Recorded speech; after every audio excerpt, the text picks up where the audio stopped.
அவன் சொல்றான் ஆண்டவருடைய ஆலயத்துக்கு வந்தா, முழங்கால் படியிட்டா, கர்த்தரை தேடினாதான் நன்மை நடக்குமா?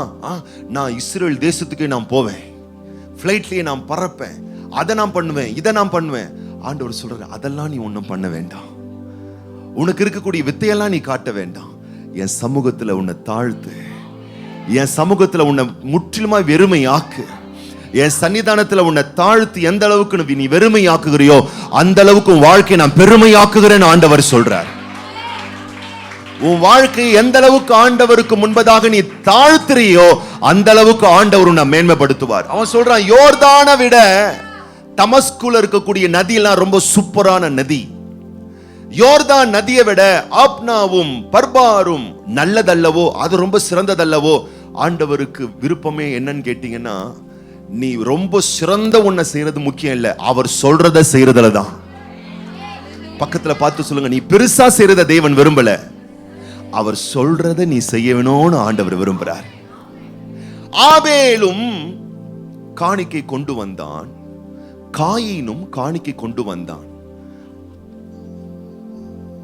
ஆபேலுடைய காணிக்கை ஆண்டவர் பார்க்கல, காயினுடைய காணிக்கை ஆண்டவர் பார்க்கல, ஆபேலுடைய ஹார்ட் ஆண்டவர் பார்க்கிறார். காயினுடைய ஹார்ட் ஆண்டவர் பார்க்கிறார்.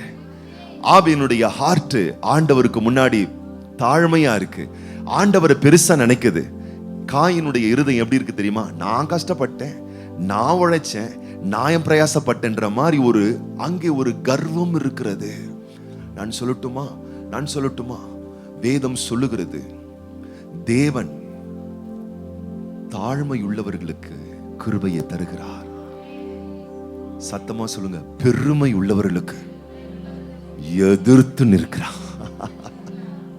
நான் சொல்றேன், எவ்வளவு நீங்க தாழ்மையா இருக்கீங்களோ, நான் சொல்லட்டுமா, வர புது வருஷத்துல உங்க வளர்ச்சி அவ்வளவு அசூர வளர்ச்சியா இருக்கும். அன்பா பேசுங்க, பணிவா பேசுங்க. யாரா இருந்தாலும் சரி, சின்ன வயசுள்ளவங்களா கூட இருக்கட்டுமே சரி, எந்த அளவுக்கு நீங்க தாழ்மையா இருக்கீங்களோ, ஆண்டவருக்கு முன்னாடி நீங்க முழங்கால் படியிடுறீங்களோ, ஆண்டவருக்கு முன்னாடி உங்களை வெறுமை ஆக்குறீங்களோ, எழுதி வைத்துக் கொள்ளுங்கள், வருகிற 2024 வருஷத்தை இந்த உலக சட்டங்களே ஆயிரமாய் நிமிர்ந்து நின்றாலும் உன்னுடைய வளர்ச்சியை அடைக்க முடியாது, தடுக்க முடியாது. ஆனால் பெருமையும் கர்வமும் மாத்திரம் திமிரும் இதயத்தில் இருந்து விட்டால், நான் சொல்லுகிறேன், 1000 சட்டமே உன்னை உயர்த்துறதுக்கு ஆயத்தமா இருந்தாலும் தேவனே எதிர்த்து நிற்கிறபடியினால் வளர்ச்சி காண முடியாது. அந்த வளர்ச்சியும் வீழ்ச்சியாக மாறிவிடும். கைகளை உயர்த்தி வாய்களை திறந்து, ஆண்டவரே தாழ்மையான ஒரு இருதயத்தை தாங்க ஆண்டவரே. நான் தான் சொல்றேன், நீங்க பெரிய பெரிய உங்க பிள்ளைகள் வருங்காலத்துல பெரிய பெரிய டாக்டர்ஸா, பெரிய பெரிய இன்ஜினியர்ஸா, பெரிய பெரிய கோட்டீஸ்வரர்களெல்லாம் நீங்க மாறுவீங்க. அந்த அளவுக்கு கர்த்தர் உங்க வாழ்க்கையின் வளர்ச்சியை மேன்மைப்படுத்துவார். ஆனா அது பட்ட புஸ்தகத்துல தான் இருக்கணும். ஆனா மனசுக்குள்ள எப்பொழுதும் தாழ்மையான ஒரு இருதயம், சக மனுஷங்களை நேசிக்கிறது, சரிசமமா அமர்றது, எல்லா இடத்திலையும் அன்போடு பகிர்ந்து கொள்வது, தேவனுக்கு முன்னாடி தாழ்த்துகிற அந்த இருதயம் இருந்தா, நான் சொல்லட்டுமா, அப்படியே நீங்க வளர்ந்துகிட்டே இருப்பீங்க. பக்கத்துல சீண்டி சொல்லுங்க, கர்த்தர் உங்களை கொஞ்சம் கொஞ்சமா வளர்த்தாரு. நீங்க தாழ்மையை கொஞ்சம் கொஞ்சமா வளர்த்துட்டு இருந்தீங்கன்னா எங்கேயோ போயிருப்பீங்க. ஆனா கொஞ்சம் கொஞ்சம் ஆண்டவர் உங்களை உயர்த்த கொஞ்சம் கொஞ்சம் விடுக்கு, கொஞ்சம் கொஞ்சம் நடுக்கு, கொஞ்சம் கொஞ்சம் மிடுக்கு, கொஞ்சம் கொஞ்சம் துடுக்கு அப்படியே வந்துச்சு பாருங்க. அவ்வளவுதான், கும்முன்னு உக்காந்துக்கிட்டீங்க. அப்படியே தாழ்மை வர வர வர வர வர வர நான் சொல்லட்டுமா, உன் வளர்ச்சி எங்கேயோ போயிருக்கும். இவனுக்கு இன்னும் தாழ்மை வரல, இன்னும் அந்த கர்வம் இருக்கு, பட்டம், அதிகாரத்துவ பட்டம், அந்த பட்டம், அந்த கர்வம் இருந்துகிட்டே இருக்கு பாருங்க. என்ன ஆகுது? ஆண்டவரால் ஒரு அற்புதத்தை செய்ய முடியல. அடுத்த வசனம் 13 வசனத்தை வாசிங்க பார்க்கலாம். அவன் ஊழியக்காரர் சமீபத்தில் வந்து அவனை நோக்கி, அவனுடைய வேலைக்காரர்களாம் சமீபத்தில் அவனிடத்தில் வந்து, தகப்பனே, அந்த தீர்க்கதரிசி ஒரு பெரிய காரியத்தை செய்ய உமக்கு சொல்லி இருந்தால், பெரிய காரியத்தை செய்ய உமக்கு சொல்லி இருந்தால் அதை நீர் செய்வீர் அல்லவா? ஸ்நானம் பண்ணும், அப்பொழுது சுத்தமாவீர் என்று அவர் உம்மோடே சொல்லும் போது அதை செய்ய வேண்டியது எத்தனை அதிகம் என்று சொன்னார்கள். பக்கத்துல பாத்துக்கலுங்க, ஆண்டவர் என்னங்க கேட்கிறாரு உங்ககிட்ட? 24 பக்கத்துல பார்த்து 24 மணி நேரத்துல 1 மணி நேரம் கேட்கிறார் ஜெபம் பண்றதுக்கு, வேதத்தை தியானிக்கிறதுக்கு. வாரத்துல 7 நாள்ல 1 நாள் சபா ஆலயத்துக்கு கூடி வர சொல்றாரு. அல்லேலூயா. நீங்க வாங்குற 10 மடங்கு சம்பளத்துல 1% தசம பாகம் கேட்கிறாரு. மொத்தத்தையுமா கேட்கிறாரு? சின்ன விஷயத்தை தான் கேட்கிறாரு. அத்தனையும் மீண்டும் உனக்கு திருப்பி கொடுக்கிறதுக்காகத்தான், மீண்டும் உன்னை உயர்த்துறதுக்காகத்தான், மீண்டும் உன்னை ஆசீர்வதிக்கிறதுக்காகத்தான், உன் நன்மைக்காகத்தான். உன் நன்மைக்காக தான் அந்த கீழ்ப்படிதலே, உன்னுடைய வளமான வாழ்க்கைக்காக தான் அந்த சின்ன விஷயத்தை செய்ய சொல்றார். இப்பதான் புரியுது. ஆமா,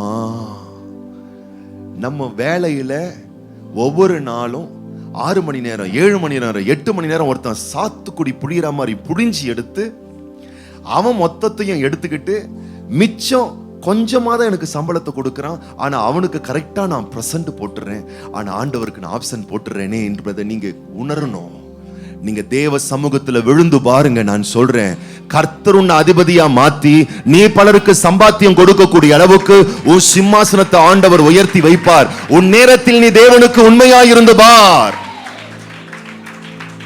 உன் பணத்தில் தேவனுக்கு உண்மையாயிருந்து பார். உன்னுடைய முக்கியத்துவத்தில் தேவனுக்கு நீ உண்மையாயிருந்து பார். எல்லாம் நீங்க யோசித்து பார்த்தீங்கன்னா சின்ன சின்ன விஷயம் தாங்க, சின்ன சின்ன விஷயம் தான் ஆண்டவர் செய்ய சொல்வார். உங்களால முடியாத ஒன்றை தேவன் சொல்லுகிற தேவன் அல்ல. ஆனா அந்த சின்ன சின்ன விஷயங்கள் கூட நம்ம வாழ்க்கையின் வளமான வாழ்வினுடைய ஆசீர்வாதத்திற்காக தான் சொல்றார். சொன்ன உடனே அடுத்த வசனம், அப்பொழுது அவன் இறங்கி தேவனுடைய மனுஷன் வார்த்தையின்படியே யோர்தானில் 7 தரம் முழுகின போது அவன் மாம்சம் ஒரு சிறு பிள்ளையின் மாம்சத்தை போல மாறி அவன் சுத்தமானான். அல்லேலூயா, அல்லேலூயா, அல்லேலூயா. அவன் சுத்தமாயிட்டான், அவ்வளவுதான். ஆண்டவர் சின்ன விஷயத்துல தான், எளிமையான விஷயத்துல தான் வலிமையான ஆசீர்வாதங்களை தேவன் வைத்திருக்கிறார். எளிமையான உங்களுடைய நல் செயல்களால் தான் வலிமையான உயர்வுகளை தேவன் வைத்திருக்கிறார். எளிமையான உங்களுடைய நற்கிரியைகளில் தான் தேவன் வலிமையான உயர்வுகளை தேவன் வைத்திருக்கிறார். எத்தனை பேர் நம்ம ஆமென் சொல்றோம்? அல்லேலூயா. ஆண்டவருக்கு தத்தம் செய்யும் பொழுது, ஆண்டவருக்கு அர்ப்பணிக்கும் பொழுது சின்ன சின்ன விஷயங்கள் தான் பாருங்க, சின்ன சின்ன விஷயங்கள் தான் ஆண்டவர் மகிமையாய் உங்களை உயர்த்தி கொண்டே இருப்பார், மேன்மையாய் உங்களை கனப்படுத்திக்கிட்டே இருப்பார், நன்மையால் முடிசூட்டிக்கிட்டே இருப்பார். சிலர்லாம் நான் பார்த்துருக்கிறேன், அவங்க ஃபேமிலியிலே சொல்லுவாங்க, ஞாயிற்றுக்கிழமை சர்ச்சுக்கு கூப்பிட்டா இவர் வரமாட்டாரியா அப்படின்னுவாங்க. ஞாயிற்றுக்கிழமை ஒரு நாள் தானே பிரதர் வரலாமே. அப்புறம் அவங்க சொல்லுவாங்க, பஸ் கிடைக்கலன்னு 2 மணி நேரம் பஸ் ஸ்டாண்ட்லயே நிக்கிறாரியா. பாருங்க மனுஷன் பாருங்க, அந்த 2 மணி நேரம் ஆலயத்துல உட்காந்து அப்புறம் அவரே சொல்லி இருக்கிறாரு கிட்ட, நான் சர்ச்சில் சர்வீஸ் முடிச்சுட்டு போயிருக்கலாம்னு நினைக்கிறேன் பாஸ்டர், தேவையில்லாம 2 மணி நேரம் பஸ் ஸ்டாண்ட்லயே டைம் வேஸ்ட் ஆயிடுச்சு. நான் சொல்றேன், இதை மட்டும் நீ ஃபர்ஸ்ட் செஞ்சிரு ஆண்டவருக்கு. நான் சொல்றேன், மத்ததெல்லாம் நான் கோணலும் குறுக்களுமா இருந்தாலும் சரி, பெஸ்ட் ஆகிறத நீ ரொம்ப அழகா நீ பாப்ப, நிறைவாகிறத நீ அருமையா பாப்ப, மகிமையா மாறுறத நீ மேன்மையா பாப்ப. கர்த்தர் நம்முடைய வாழ்வில் செய்யக்கூடிய காரியங்கள் பயங்கரமான காரியம். இவன் பெரிய பெரிய மருத்துவர்களை, மருத்துவ சிகிச்சை முறைகளை எல்லாம் பார்த்து பார்த்து வந்த ஒரு ஆளு. ஆனா இவனுக்கு எதுவுமே விமோசனம் கொடுக்கல.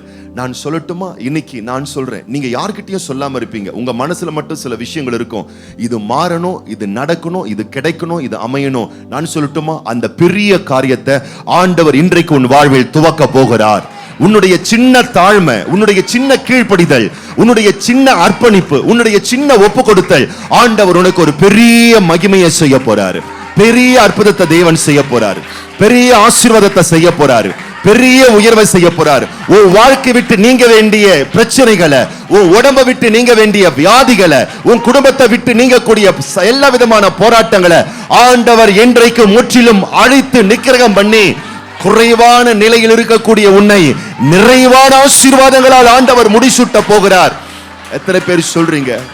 முழுமையான ஒரு அர்ப்பணிப்போடு, முழுமையான ஒரு அர்ப்பணிப்போடு ஆண்டவருக்கு மொத்தமா என்ன நான் கீழ்ப்படுகிறேன்னு சொல்லுகிற உங்களை கர்த்தர் விசேஷமாய் ஆசீர்வதிக்க போகிறார்.